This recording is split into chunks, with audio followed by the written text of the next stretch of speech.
reacting to why no one wants to host the Olympics. Now, you'd think someone would want to host it, or even a lot of countries want to host it. Some reason, no one wants to host it. Down the back gate. It's September 2017, and members of the International Olympic Committee are gathered to pick the city that will host the 2024 Olympic Games. The biggest decision this group makes.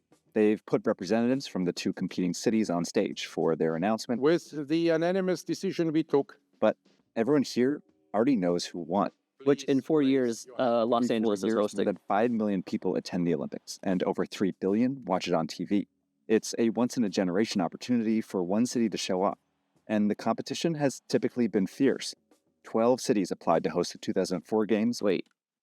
1, 2, 3, 4, 5, 6, 7, 9, 10. That's not 12. 1, 2, 3, 4, 5, 6, 7, 8, 9, 10. 1, 2, 3, 4, 5, 6, 7, 8, 9, 10. They said 12, but that's 10. Before the IOC picked Athens, Greece. 10 applied for 2008, won by Beijing, China. I said 12. But since then, interest has been waning. 9 cities applied for 2012, then 7, then 5, and for 2024, only 2 were left while it was time for a vote. So the IOC did something it's never done before. Paris 24, Los Angeles 28. Wow. Yeah, they just chose it preemptively. The IOC was so concerned that nobody would bid to host the games in 2028 that it simultaneously awarded the games 2024 to Paris and 2028 to Los Angeles. There used to be strong demand. So they probably, like, if Los Angeles won for the most prestigious 2024, sports event in the world. Paris would have won Why doesn't 28. anyone want to host it anymore?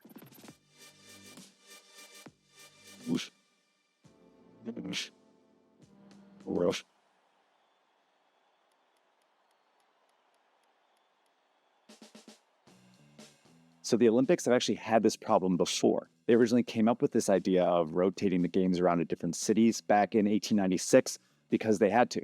We didn't have international jet travel and we didn't have international telecommunications. Andrew Zimbalist wrote a book about the economics of hosting sports mega events like the Olympics. So it was necessary in order to spread the games internationally and get the whole world to participate and enjoy them. As the games grew, the IOC kept this tradition, eventually developing a competition where cities would submit bids and it would vote on a winner. But when it opened bidding for the 1984 games, not a single city wanted to host because the last few hadn't gone very well. Local political protests had turned violent during the 1968 games in Mexico City, and terrorists killed 11 Israeli athletes at the 72 Munich Games. It made the Olympic Village, taking 9 Israeli athletes hostage and killing 2 others in their room. Both incidents showed cities that hosting could be politically risky, or even deadly. When construction problems... There's a risk for everything, right? There's a risk for everything. 13 times their budget, they began to view it as financially risky too. So in the late 70s, the IOC was barreling towards disaster until one city offered to save them. Under one condition, Los Angeles did not want to spend a lot of money. To do that, it offered to use venues it already had instead of built new ones. Yeah, makes the sense. LA Coliseum, where the USC football team played, the Forum, where the Lakers played, UCLA's gymnasium and tennis center, and the athletes could just stay in the college dorm rooms. Wow. Since the IOC didn't have a choice, it said yes, and was soon glad it did.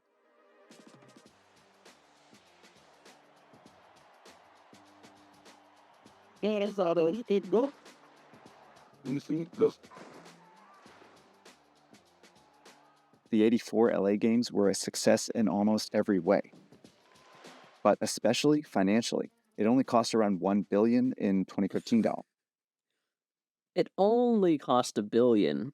You know, it's not a whole lot. It's like pretty cheap. It only cost $1 billion. And LA even made a profit. This should have become the model for future Olympic host cities, but instead it sparked the problem that is plaguing the Olympics today. Yeah, they don't want to spend how too many of much. these sports and politics stories really boil down to economics. If you recall, the Premier League story is a story about a warped economic system. The NFL is so successful because it created a new economic model for sports leagues. If you haven't seen those videos yet, give them a watch. If you haven't subscribed to Search Party, now's your chance. We publish every 2 weeks this summer, so I've been working from all over the place. I've been writing scripts on trains. I've been animating on airplanes. I'm headed out this afternoon on a really exciting reporting trip, but I'm going to be in a hotel the whole time. Grind never stops. I'm really excited to work with Surfshark. Surfshark's a VPN that's going to keep me safe on all those public Wi-Fis. Surfshark is an app and browser. Dang, he really threw in the ad there pretty quickly. I didn't even realize it was on the ad. Surfshark also allows me to virtually place myself. He kind of snuck it in there in order to unblock content that I couldn't access otherwise. That means Surfshark lets search party cover stories in almost any country on Earth.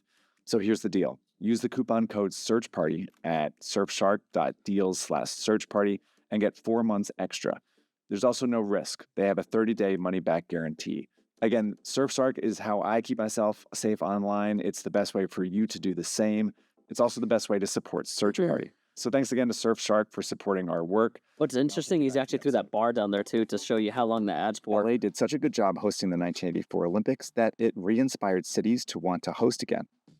So if you want the 1982 games, 6 cities submitted bids, then 6 again for 96, 8 for 2000, then a whopping 11 for 2004. Wow. As more cities competed, the IOC regained leverage over them again.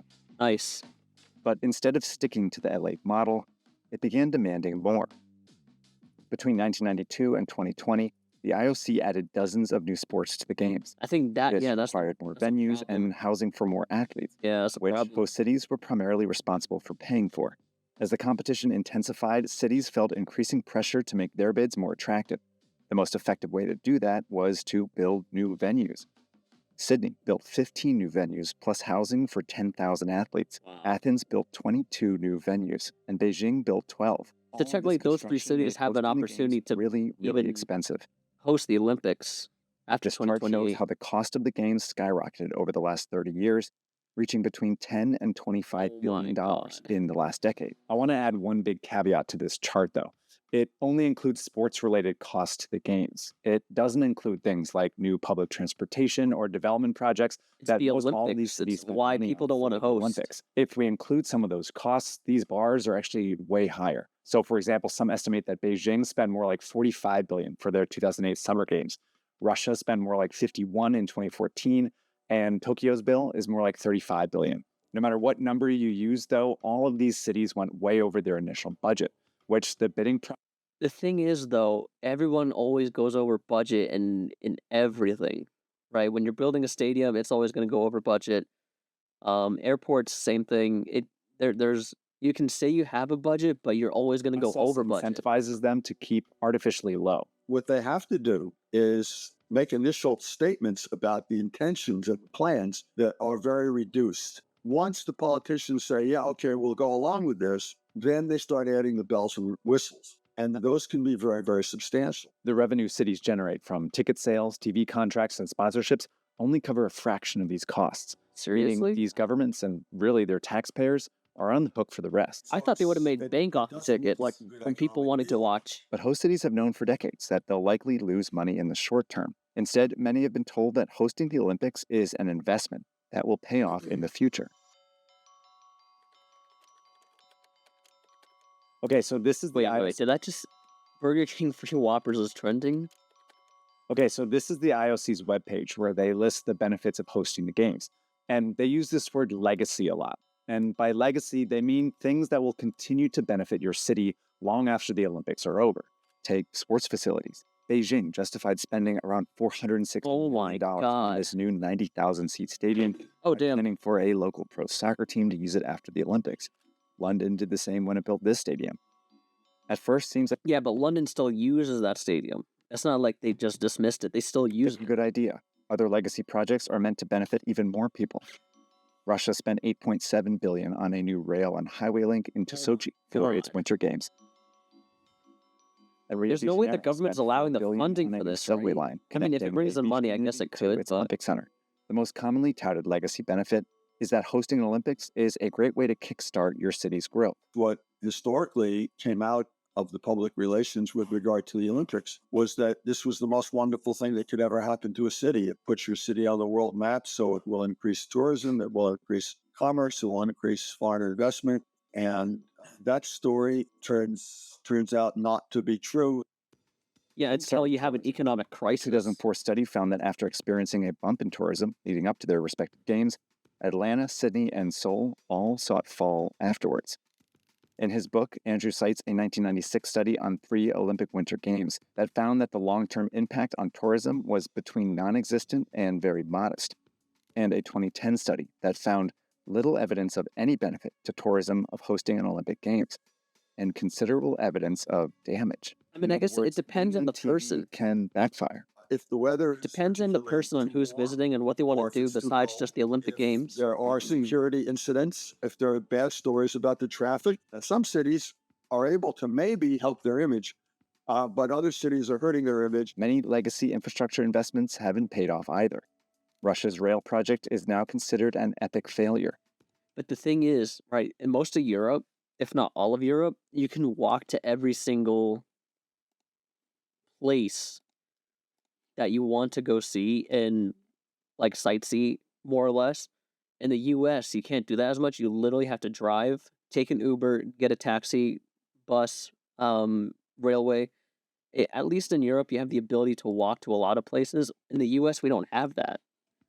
And Andrew argues that while Rio's subway line benefits some residents, what the city really needed was a line serving the lower income neighborhoods inland. But that's not where the Olympics were. The typical case was that the IOC comes along and they say, we need these 30 venues and we want you to put them in ways so the transportation is facilitated, that other conveniences are allowed. And so what the city would have to do is contort itself in order to accommodate the IOC. Empty stadiums are a particularly visible sign of this mismatch. That Beijing Stadium had about 80,000 more seats than what the local soccer team could fill, so it backed out. Now the stadium sits mostly empty, costing the city some $10 million a year to maintain. Yep. This is what's called a white elephant, and there are now dozens of them across Olympic host cities. These are venues left over from the Athens 2004 Games, and ESPN found that 12 out of 27 venues in Rio de Janeiro had not held an event. I feel like you'd a make year use after it of that, hosted the though. Olympics. For many residents, white elephants are evidence that hosting the games is a waste of money. The idea that had been out there forever and ever. I don't think they're thinking outside the box when they make that. Like, after the Olympics are done, like, what can they use that building for? What can they use it for future use, or even what they're currently doing for sports, for example? They could still use it. They're just not. Wonderful news for the city. They get to do this. No, more often than not, it's going to be the opposite. By 2015, city residents were ready to do something about it. The IOC had 6 cities bidding for the 2024 Games until protests forced Boston and Hamburg to drop out. A new mayor in Rome fulfilled a promise to shut down its bid. Then more than 260,000 people signed a petition that led Budapest to drop out as well. It left the IOC with just 2 bidders. And once So again, why didn't LA and Paris drop out? What was the reason? the IOC has since passed reforms that it says reduce the cost of hosting, largely by requiring hosts to use existing and temporary venues, Yes. like LA did back in 1984, and allowing them to partner with All the other cities could do the same thing. They could reuse buildings they haven't used. It just needs a little touch up. other cities. As of now, Paris doesn't look like it will blow its budget, and LA's organizing committee is saying that the city can again pull off an on-budget Olympics. Good. But Good for the them. question is, if they do, could it spark another bidding war? I don't know if we'll go into a big cycle like we did after the 84 Games. I mean, do you think it's possible that it might be there'll possible. a small turn? It'll appear less undesirable than it has. If The IOC LA has can also show stopped taking bids and that they instead can reuse negotiates with everything, I cities think private. people might It picked start Milan and reinvesting Cortina, into it. Italy over Stockholm for the 2026 Winter Games, and it gave Brisbane, Australia, the 2032 Summer Games. But some are arguing for a more permanent solution.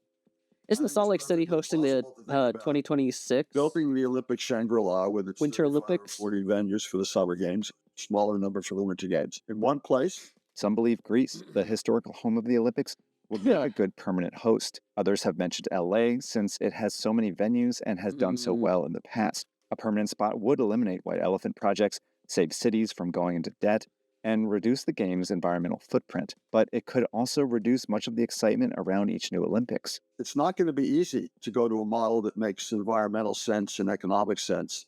But I do think it makes sense to talk about it and put it out there as someplace that we should. Yeah. Depending on how the next few Olympics go, it might be the only direction left.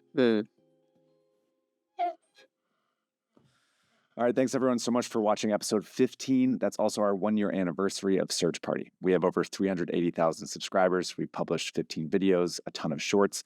If you haven't subscribed yet, please do. And I want to thank my whole team for the really hard work they've done over the last year. It's been a lot of fun. Whoa, whoa. Here I come. Oh, here I come. Keep an eye out for our next few stories. We've got a really good pipeline coming. We've got Yeah, every one editor more does that. Olympic story, and then we're back to I'm pretty sure. geopolitics on a really exciting story that's got a really cool visual hook that I think you guys will like. And then we're doing a story on MMA and then sports betting. So keep an eye out for those. Again, if you haven't subscribed to Search Party, please do. And I'll see you in a couple weeks. All right. Sports betting might be an interesting watch. They could really, where is it? When they said like The most effective way to do that was to 1,000 athletes. when they build all these stadiums, right? At most, all the Weber game, their budget. Are very reduced. Where is it? Once the politicians say, I